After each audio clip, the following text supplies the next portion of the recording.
Happy morning everyone. This is Sarfraz sir. In previous chapter we have discussed about the add borders and shading in the paragraphs and pages.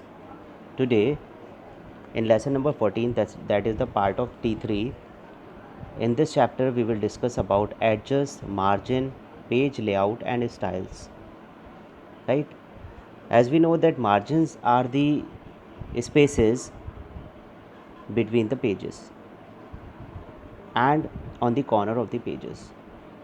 Suppose when you start writing on a page, you leave some space from the top and from the left side, then you start writing in it. In the same manner, MS Word provide you the facility to give some blank space around the edge of the page. You usually insert text and graphics in the working area between the margin. तो margins में क्या होता है कि हमारा space छूटा हुआ होता है. MS वर्ड में बाय डिफ़ॉल्ट जो मार्जिन्स होती हैं वो टॉप, बॉटम, राइट और लेफ़्ट होती हैं. ठीक, आप अपने अकॉर्डिंग इन मार्जिन्स को बढ़ा और घटा सकते हैं. ठीक है, इस तरह से आप मार्जिन्स को सेट कर सकते हैं. डिफ़ॉल्ट मार्जिन्स भी कुछ आपके यहाँ पर आती हैं MS वर्ड के पेज पर ही. जब आप पेज लेआउट पे जाएंगे तो आपके डिफ़ॉल्ट मार्जिन्स भी यहाँ पर आती हैं, तो आप उसके अकॉर्डिंग मार्जिन्स को कम या ज़्यादा कर सकते हैं यहाँ पर भी. या फिर पेज लेआउट में जाके जैसे ही आप क्लिक करते हैं तो एक डायलॉग बॉक्स खुलकर आता है, मैं अभी आपको शो करूँगा वो, और वहाँ से भी आप पेज के मार्जिन्स को बड़ा कर सकते हैं और घटा सकते हैं. आप अपनी मार्जिन्स भी सेट कर सकते हैं. ठीक है, अपनी मार्जिन्स कैसे सेट करेंगे, ये इस वाले पेज में आप आ जाएंगे.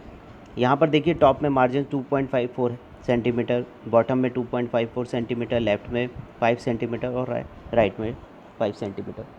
यानी एक पर्टिकुलर A4 साइज़ पेज पर आपने काफ़ी सारी मार्जिन्स को छोड़ रखा है.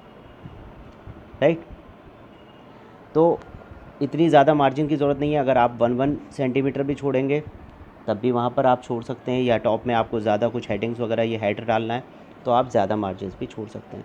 तो ये इसके अकॉर्डिंग आप अपनी मार्जिन्स भी सेट कर सकते हैं. इसमें आगे हम पढ़ेंगे पोर्ट्रेट और लैंडस्केप. ये वर्टिकल और हॉरिजॉन्टल टाइप का पेज होता है कि जैसे आपने ड्राइंग शीट्स देखी होंगी तो वो आपको लैंडस्केप में दिखाई देती हैं, और जो हमारी कॉपीज़ होती हैं वो पोर्ट्रेट में दिखाई देती हैं. तो जिस टाइप से आपको वर्ड का पेज चाहिए, चाहे पोर्ट्रेट में चाहिए या लैंडस्केप में, ज़्यादातर हमें कंडीशंस में पोर्ट्रेट में चाहिए होता है, लेकिन कई बार हमारे टेक्स्ट की लेंथ ज़्यादा हो जाती है. ठीक, लाइंस ज़्यादा हो जाती हैं या हमारी टेबल बड़ी हो जाती है जिसकी लेंथ जो होती है वो हॉरिजॉन्टली ज़्यादा होती है, तो हम क्या करते हैं उस टाइम हम लैंडस्केप पेज को चूज़ कर लेते हैं. यहाँ पर आप देख रहे हैं दो मार्जिन्स और होती हैं, गटर मार्जिन और गटर पोजीशन. ठीक है, ये गटर मार्जिन क्या होती है आपकी कि जब हम प्रिंट आउट्स निकलवा कर उसको बाइंडिंग या स्पायरल बाइंडिंग करवाना चाहते हैं तो हमें एक एक्स्ट्रा मार्जिन की ज़रूरत होती है जो बाइंडिंग के अंदर चला जाता है. तो जितनी अभी बाय डिफ़ॉल्ट 0 है, अगर आप जितनी भी 1 सेंटीमीटर 2 सेंटीमीटर की लेना चाहते हैं तो ये एक एक्स्ट्रा मार्जिन लीव कर देता है वहाँ पर. ठीक है, तो अच्छे से ये चीज़ आपके समझ में आई होगी. और बाकी जो डायग्राम्स हैं वो आप इसमें नहीं बनाएंगे, बाकी नोट्स जो हैं वो अपने फेयर कॉपी में लिखेंगे, ये ध्यान रखें. Very soon I will check your copies. I will ask your teachers, class teachers to provide me the clicks of your copies. तो आप अपना वर्क करते रहें, ये T3 का वर्क है आपका. ठीक है, आगे हम पढ़ेंगे. इसी तरह से मार्जिन्स आप left tab, centre tab, right tab, decimal tab और बार टैब पर सेट कर सकते हैं. ठीक, तो ये भी आपके अलाइनमेंट शो करता है कि आप लेफ़्ट से शुरू करना चाहते हैं टेक्स्ट या राइट से शुरू करना चाहते हैं. ये कहाँ आते हैं, रूलर बार्स के ऊपर आते हैं. ओरिएंटेशन के बारे में अभी हमने डिस्कस किया, एक लैंडस्केप होती है और एक पोर्ट्रेट होती है. तो पोर्ट्रेट टाइप का ये यहाँ पर भी देखिए दिखाया गया है, यहाँ पर डायरेक्टली आप चूज़ कर सकते हैं.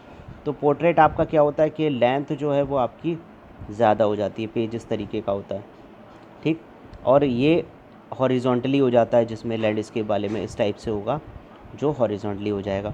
तो ऐसे आप समझ सकते हैं और अपनी चॉइस के अकॉर्डिंग ले सकते हैं.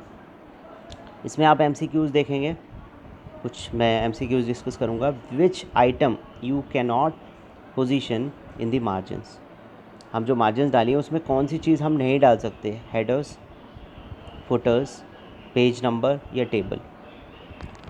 तो आप लोग ये देखेंगे, देखो हेडर जो है वो ऊपर का पार्ट है, वो हम डाल सकते हैं। फुटर वो सबसे नीचे का पार्ट है पेज का। पेज नंबर्स जो आप ऊपर भी और नीचे भी दोनों और मार्जिन्स में डाल सकते हैं। टेबल जो है वो वर्किंग एरिया में होती है, तो हम टेबल वहाँ पर नहीं डाल सकते, तो टेबल इसका राइट आंसर हो गया। You can choose either portrait vertically and landscape horizontally orientation directions for all the part of your document. ठीक है, दिस इज़ ट्रू और false.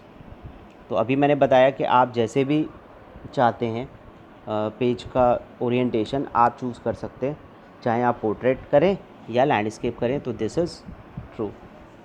Now in word the default paper orientation for printing is landscape होता है, portrait होता है, none of these होता है, या कौन सा वाला होता है ये आपको चूज़ करके बताना है, या दोनों होते हैं।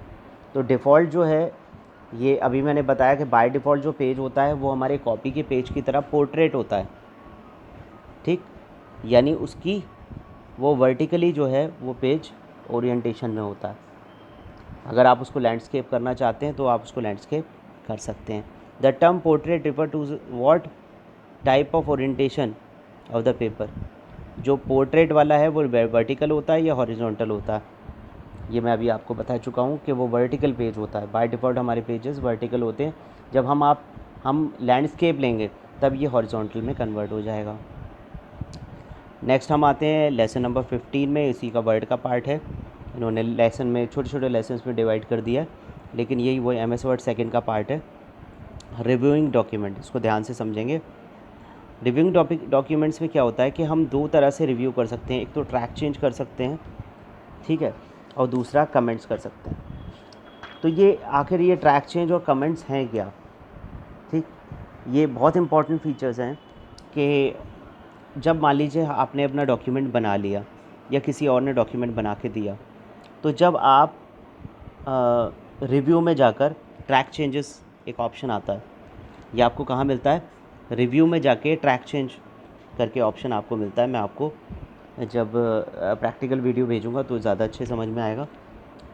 तो वहाँ पर जब हम चूज़ कर लेते हैं तो ये क्या करता है कि जो भी टेक्स्ट डिलीट किया गया होता है वो स्ट्राइक में यानी डबल लाइन से कट किया हुआ होगा, और जो भी टेक्स्ट होता है वो ऐड किया हुआ होता है तो वो अंडरलाइन हो जाता है।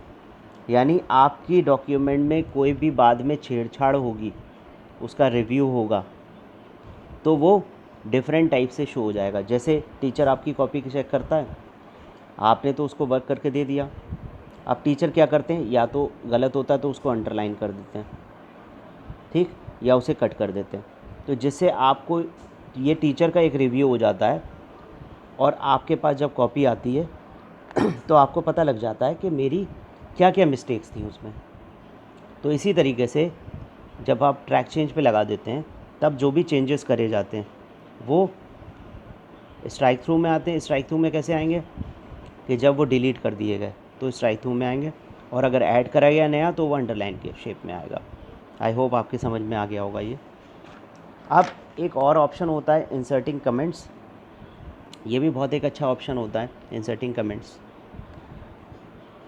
इसमें क्या होता है कि अगर हमें किसी पर्टिकुलर क्वेश्चन पे क्वेरी करना है, ठीक है, जैसे आपने पूरा डॉक्यूमेंट एक प्रिपेयर कर लिया, ठीक, अब उसमें मान लीजिए कोई लाइन डॉक्यूमेंट में ऐसी है, कोई एक लाइन ऐसी है जिसके बारे में आपको टीचर से पूछना है, तो आप क्या करोगे, उस लाइन को सेलेक्ट करके उसका कमेंट बना देंगे, और ये कमेंट ऑप्शन भी आपको वहीं रिव्यू ऑप्शन में मिलेगा।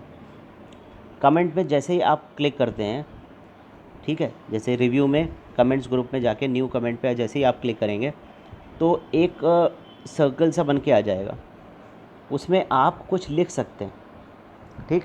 अब इस कमेंट का क्या बेनिफिट होगा मैं आपको बताऊं, ये कमेंट डॉक्यूमेंट में नहीं लिखा हुई चीज़ें नहीं होंगी, बल्कि आपकी वो क्वेरी होगी जो आप टीचर से पूछना चाहते हो, वो सिर्फ आपके लिए होगी, ठीक है। जैसे मैं एग्जांपल देके बताता हूँ, फेसबुक की पोस्ट होती है आपकी, तो जो आप कमेंट करते हो तो वो नीचे बॉक्स में अलग आते हैं, वो आपके पोस्ट के ऊपर नहीं चिपक जाते, वो कमेंट अलग आते हैं जिनको बाकी लोग रिव्यू कर पाते हैं। इसी तरह से वो कमेंट अलग आएगा, ठीक है, साइड में आएगा, और उस कमेंट के थ्रू आप अपने टीचर से क्वेश्चन पूछ सकते हो कि इसके बारे में मुझे ये पूछना है, या ये लाइन मेरे समझ में नहीं आई है, या उसको एलैबोरेट कर सकते हो उस वर्ड को। या कई बार ऐसा होता है कि जैसे उसमें कोई डिफ़िकल्ट वर्ड आया, आपने उसको कमेंट में उसका मीनिंग लिख दिया, तो ये कर सकते हो। डिलीटिंग अ कमेंट से रिव्यू में जाके आप उसी ग्रुप में डिलीट कमेंट पे क्लिक करेंगे तो आपका कमेंट डिलीट हो जाएगा। तो ये एक इजी मेथड है डिलीट करना। उसी तरीके से जैसे आप इंसर्ट करते हैं रिव्यू में जाके, उसी तरह से आप डिलीट भी कर सकते हैं। लेकिन कमेंट से आपको ये एक बेनिफिट मिल जाता है कि आपको क्या क्वेरीज करना है उसके बारे में, या उसके बारे में क्या आपको रिव्यू देना है, ये उन पर्टिकुलर लाइंस पे कमेंट्स आ जाते हैं। ठीक है। उसके बाद में लास्ट हेडिंग है हमारा ऑटो फॉर्मेट। ठीक। अब मान लीजिए आपके कमेंट सेट हो गए, आपने ये सारी चीज़ें देख ली आपने, तो पूरे डॉक्यूमेंट को रिव्यू करना एक तरीके से ऑटो फॉर्मेट कहलाता है, यानी ऑटोमेटिकली उसको करेक्ट भी कर सकते हैं कई बार। तो ऑटो करेक्ट आपको पता है फीचर, एक ऐसा फीचर होता है, हम लोगों ने पहले डिस्कस किया था, कि जिसके हेल्प से ऑटोमेटिकली कुछ वर्ड जो गलत होते हैं वो सही हो जाते हैं। अब वो सही कैसे होंगे, जो पॉसिबल जो हमारे वर्ड्स होंगे, जैसे कंप्यूटर की स्पेलिंग हमने लिखो COMPUTRE, तो गलत लिख दी है, तो वो पॉसिबल चेंजेस क्या कर सकता है, TER कर सकता है उसको, कंप्यूटर को सही स्पेलिंग करते। तो ऐसे ऑटो करेक्ट वाला फीचर काम कर सकता है। ये ऑटो करेक्ट जो होगा फीचर, आपको प्रूफिंग एक ऑप्शन आता है जनरल में जाके, वहाँ पर मिलेगा। ठीक। और वहाँ से आप ऑटो फॉर्मेट पे जैसे ही क्लिक करेंगे, और उसमें ऑटो फॉर्मेट के दूसरे टिक्स भी आते हैं कि आप ट्रैक्स डालना चाहते हैं, या आप हाइफन्स वगैरह लेना चाहते हैं, ये सब स्पेशल कैरेक्टर्स लेना चाहते हैं, तो आप उनको चूज़ कर सकते हैं और ओके कर सकते हैं। तो इस तरह से आप अपना ऑटो फॉर्मेट फीचर यूज़ कर सकते हैं। Hope you have understood these things. If you have any query, any problem, tomorrow I'll take the Zoom class. You can ask your query in that class, right? So keep smiling, be safe. Thank you very much.